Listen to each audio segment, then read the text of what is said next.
today I'd like to share with you about the stance. Okay.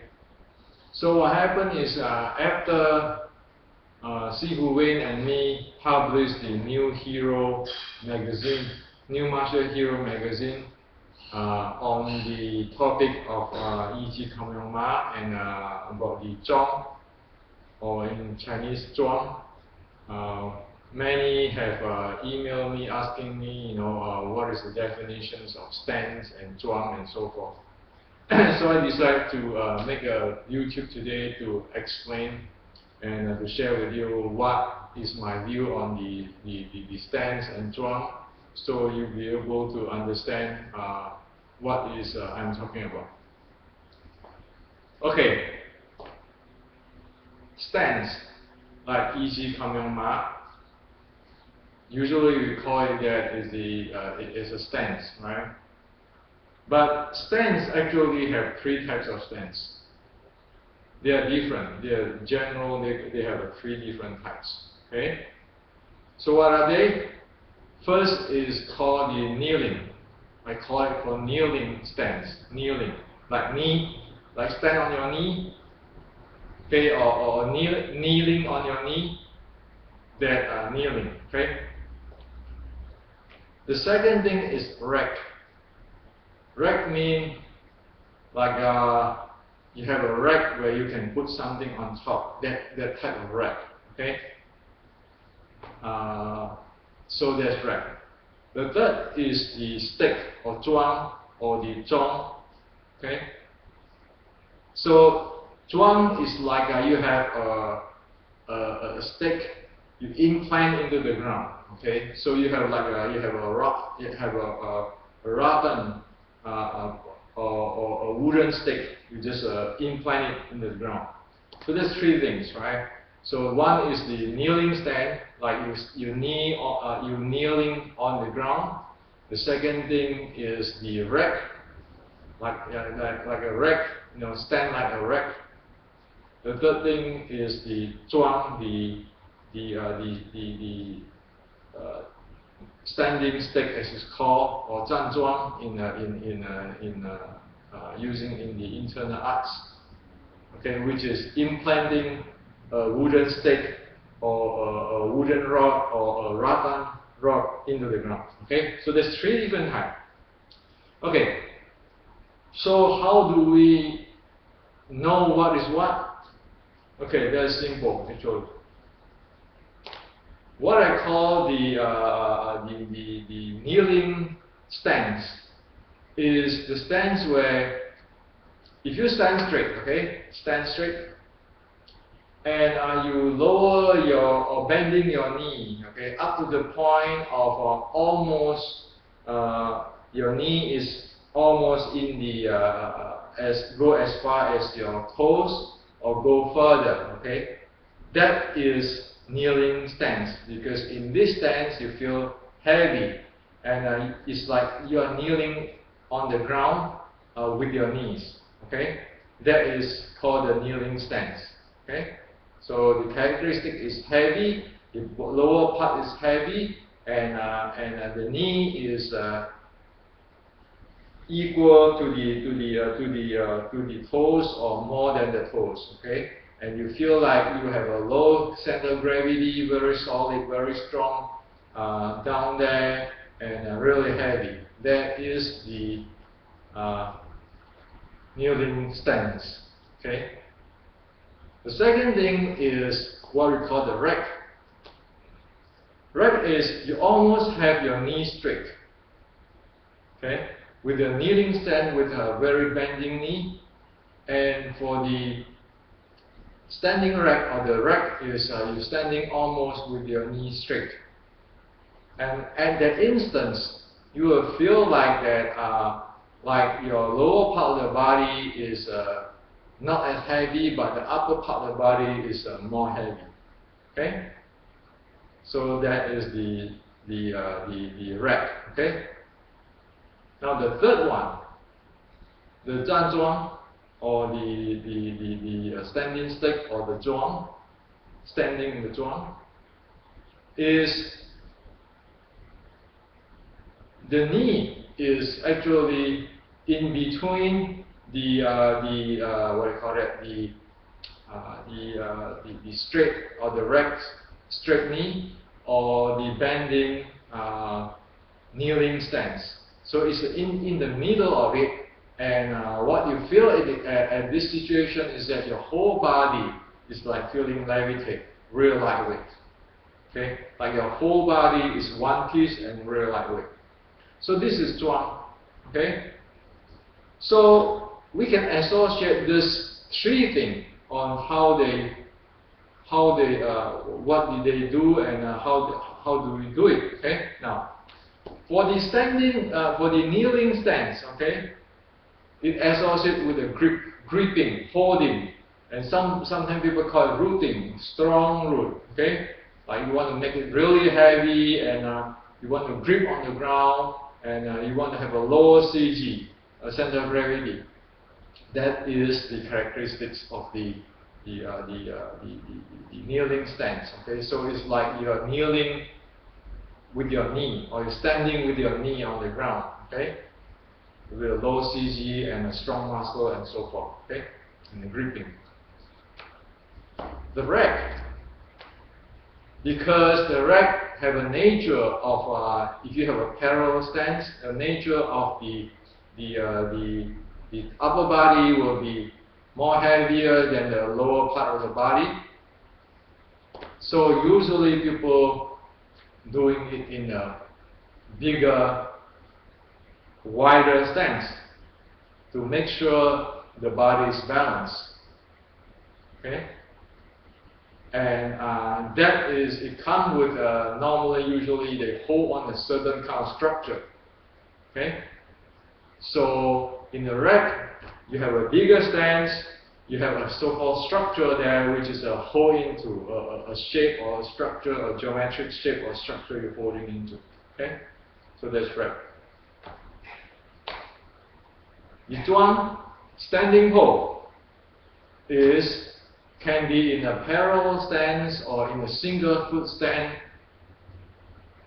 as soon as it has to be relaxed, loose, and they play with the force image, force vector image. So what does it mean by force vector image?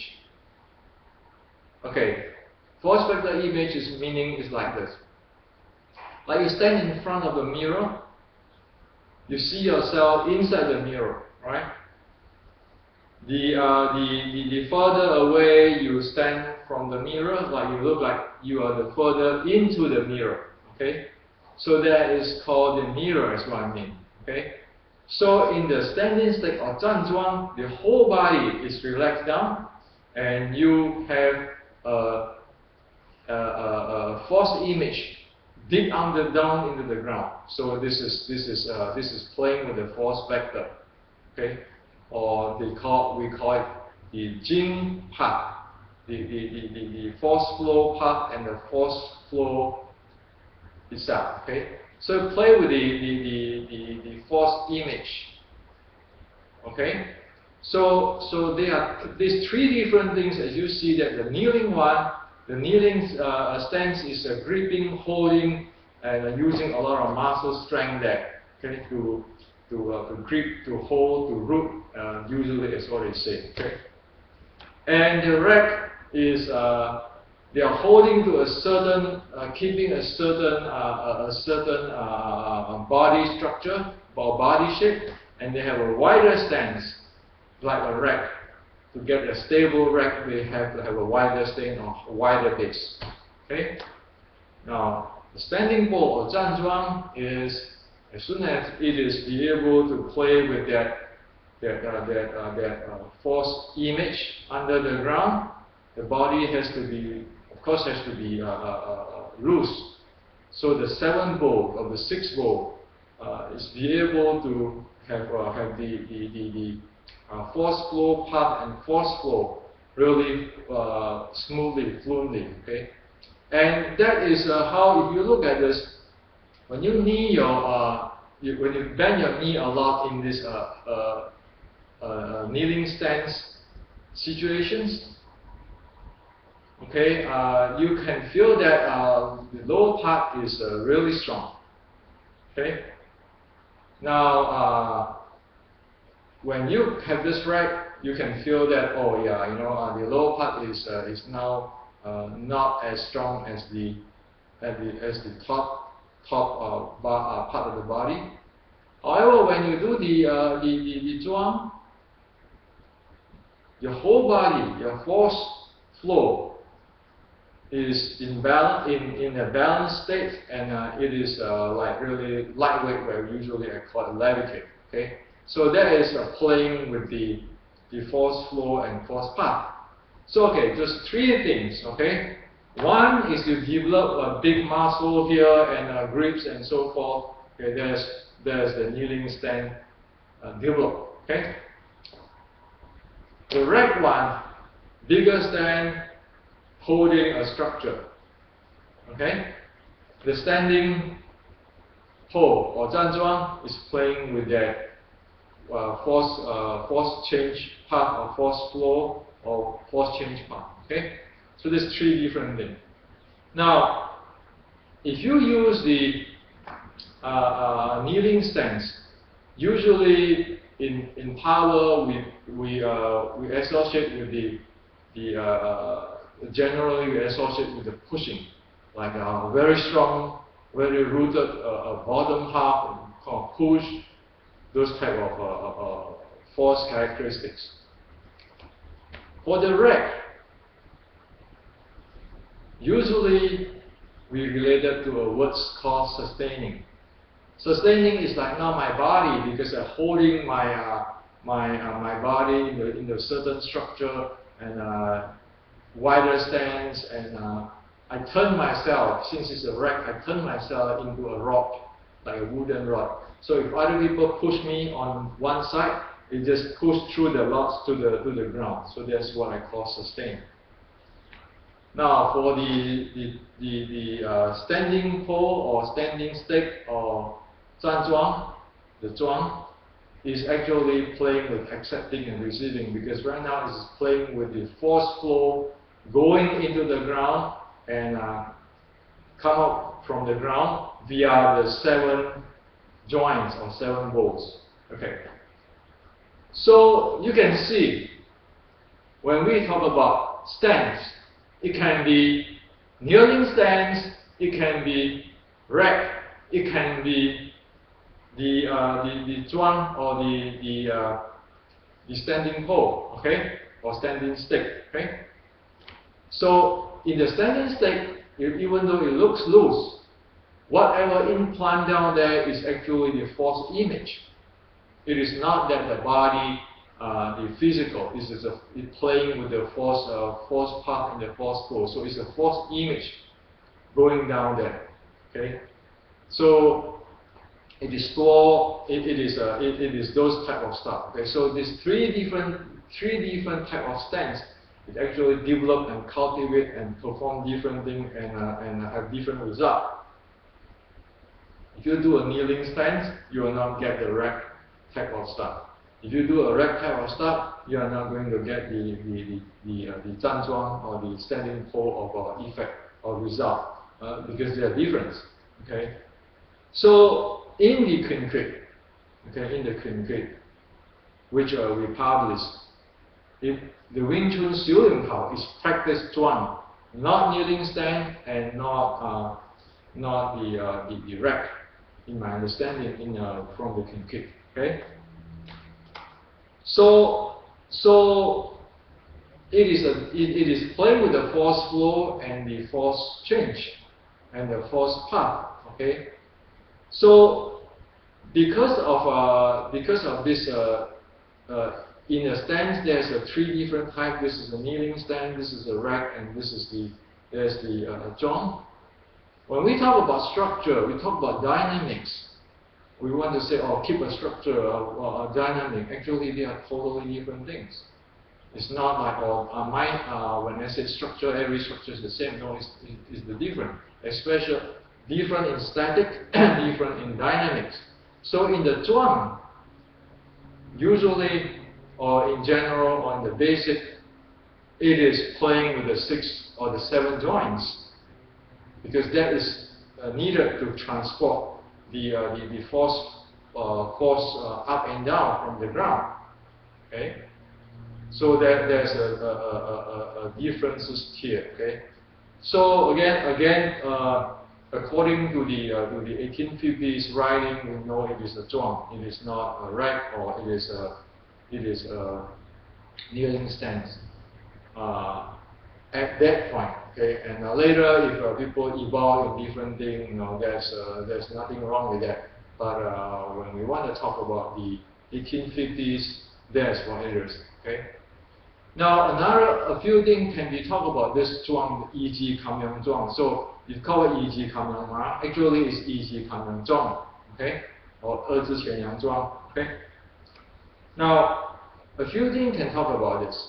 First thing is that people often ask me, so is the toe pointing in, or the toe pointing out, or those kind of stuff. Okay, we know from the 1850s writing, the kam yang, or clamping the yang. It doesn't mean that it doesn't mean like the kneeling stance where you hold your grips. No, it is just rest your body weight into the yang side of your feet.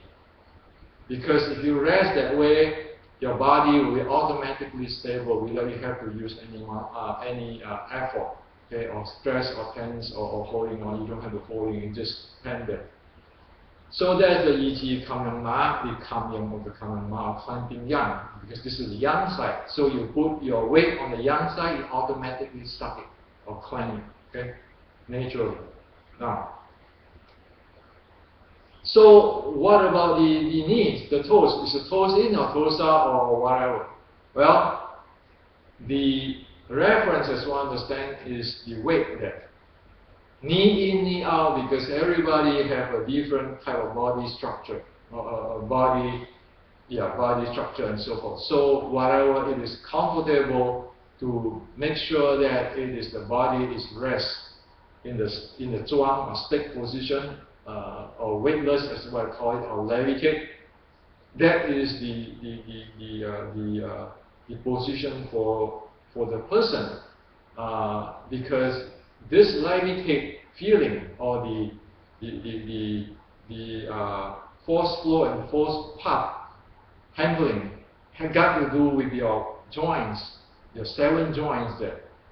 Every joint has to do it in the natural way, instead of just doing certain bending certain joints without meanings. That is not without mechanical function. That is not what it is. What it is you put the weight on in the yang side, and then make sure that your body feel like levitate, and you have your force can come up and down.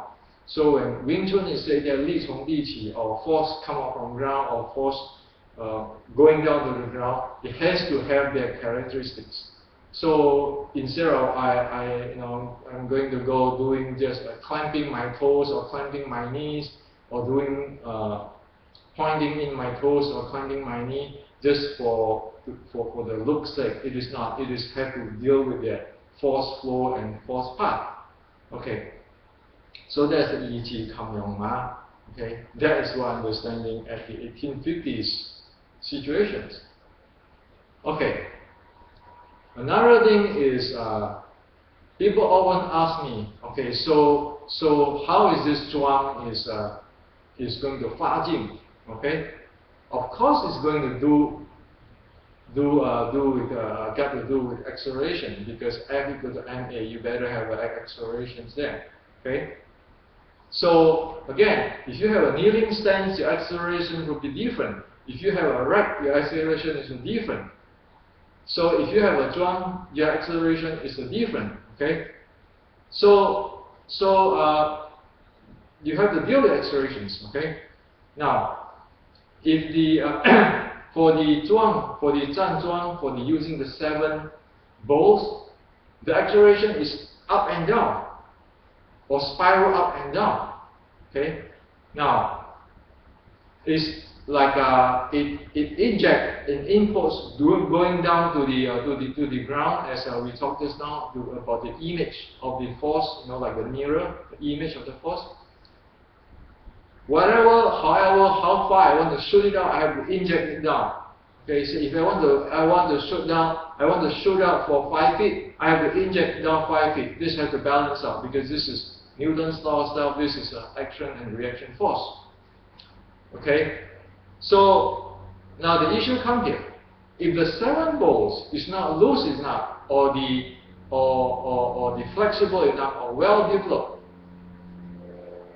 you do those kinds of accelerations, going down, sending impulse, or spinning, drilling down impulse, because you want to shoot up, you're going to damage the joints which is not ready or stuck.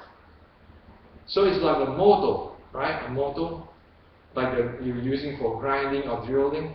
If it's stuck at the head there, the engine or the gear or the motor will destroy itself.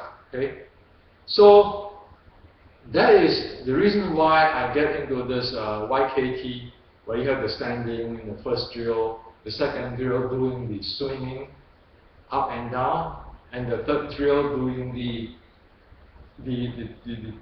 turning or twisting, spiraling up and down. Okay. And the fourth drill, which is particular for the legs, that is to prepare the joints. If the joints cannot handle it, there's no way you can do the accelerations. Okay, because any joint which is get loaded will burst, or if not, in the long term we have a tear and wear. Okay. Now again, another thing about Zhanzhong is this. If you want to have a deep lower breathing, you need to lose your body, especially lower legs, bottom, lower the bottom, the whole legs. Okay. Only that you can have a very deep lower abs breathing. And if you want to cultivate the qi, the dantian, without that lower abs breathing, you cannot get it. So you need to have a very loose this bottom half of the body, with of course the top part of the body. Okay. Usually people can lose the top part, but not the bottom part. So in the Zhanzhong, is the whole body is loose, it's integrated into one piece. So that is where is the ratan, like a ratan, and what do you call it? Do an example like is a ratan or willow or snake body. That's what it is. Okay. So that is how it is. So okay. So in Xu Tao, 1850, as what we understand today by writing, this is the type of stuff. Okay. And so I want to share with you and define this thing as well understand. Of course, I don't know it all. This is for your reference, and let you think about. Okay, thank you.